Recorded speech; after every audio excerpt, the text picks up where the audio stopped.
Oh, welcome back to Dante's Derivatives. Hey, hello, peoples. Welcome back to Dante's Derivatives. Today we're going to be doing day number 11 of TryHackMe's Advent of Cyber 2022 event. That means memory forensics. Yes, we're going to be doing more incident response and digital forensics.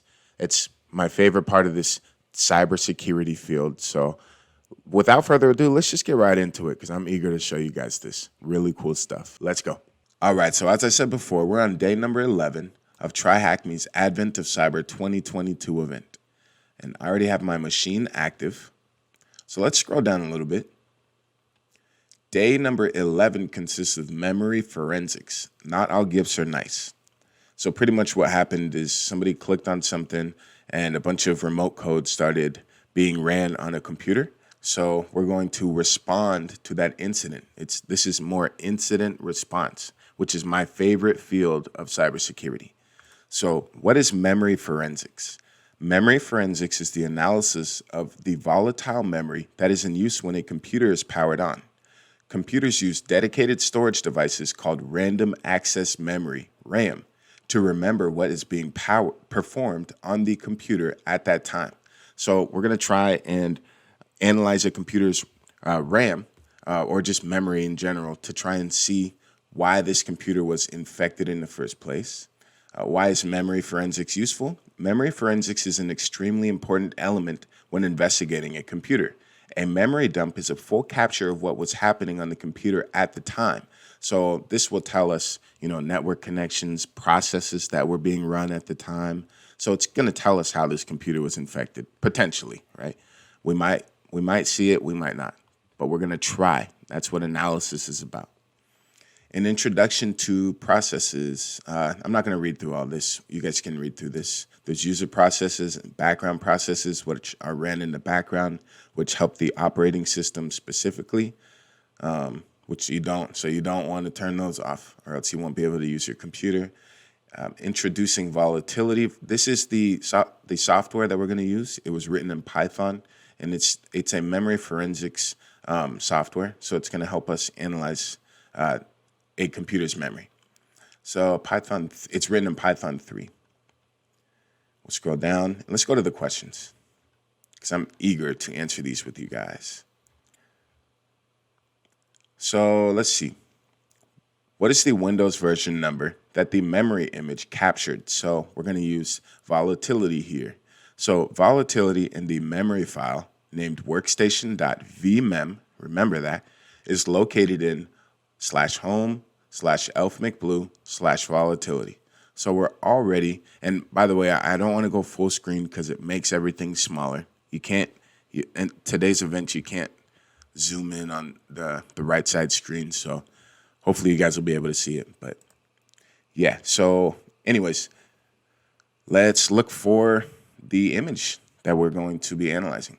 So we got a CD into volatility, so we can use volatility. And we'll see what's inside here. Okay, so there's vol.py. There's the actual software that we're going to use. So let's see. We'll type Python 3 to get Python going. And we'll get vol.py -f. And we'll give it the workstation file, workstation.vmem. And then we're going to use the plugin windows.info. And we'll hit enter, and this scan might take a little while. So go ahead and get you some water. Who knows how long it's going to take for your system, but I'll see you guys when it's done. All right, so the scan is done. So let's go ahead and look for the Windows version number. And the major operating system version would be number 10. So we'll put, for the TryHackMe answer, we'll put 10. Whoop, whoop. We were correct. All right, let's keep moving. So for the next question, what is the name of the binary or gift that Secret Santa left? So the format's like I bet it's a .exe, but we need the volatility plugin process list. So we'll actually clear this. So what we're going to do is Python 3 vol.py -f. And we'll give it the same workstation.vmem for the memory image. And then we're going to do windows.ps list. PS list. We'll hit enter, and that's going to scan for a little bit. And hopefully this will tell us the name of the binary that Secret Santa left. It's probably the binary that infected the system, but we'll see. We'll see what we can find from analysis here. So it looks like there's quite a bit, and we'll scroll up just to make sure we're not missing anything. I think I already saw it at the end, though. So let's see. I know it might be hard for you guys to see, but get your glasses. All right. I saw it at the end. It's mysterygift.exe. Let's see if that's the answer. Mysterygift.exe. Whoop, whoop. Our answer was correct. Nice. Let's get the little blue flag on the screen. What is the process ID, PID, of this binary? So let's actually look at that. So this column right here is the process ID. So let's see. This is our mysterygift.exe. So 2040 would be the PID. 2040. And we'll hit enter. Whoop, whoop. Let's get that blue flag on the screen once again. We're just getting we're getting all these right. I like this. I've never used Volatility before. This is my first time using this memory analyzer tool. It's really cool. So the next question, dump the contents of this binary. How many files are dumped? So for this question, we're going to use the plugin windows.dump files, and then we're going to give it the actual PID of our mystery gift. So we'll go back over here. I'm going to clear the screen again.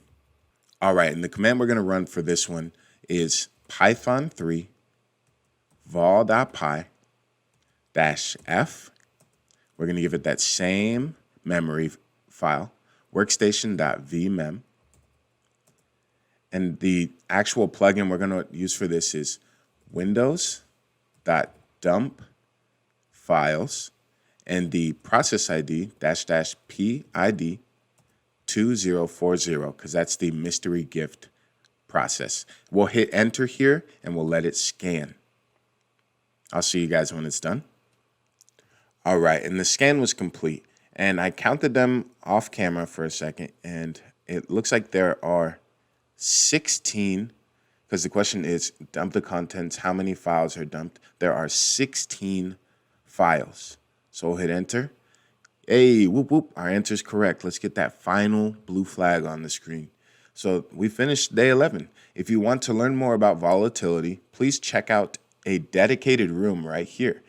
And for more content on forensics specifically, we have a full digital forensics and incidents response module for you. And I'm actually going to do that on my own time because that sounds really fun. Incident response is my favorite part of this field. So I'll hit completed. And yeah, day 11 complete. Thank you guys so much for learning with me, especially my subscribers. I appreciate you guys. I appreciate you guys so much. If you haven't subscribed yet, make sure you hit that subscribe button. Hit that like button, and as always, thank you for learning.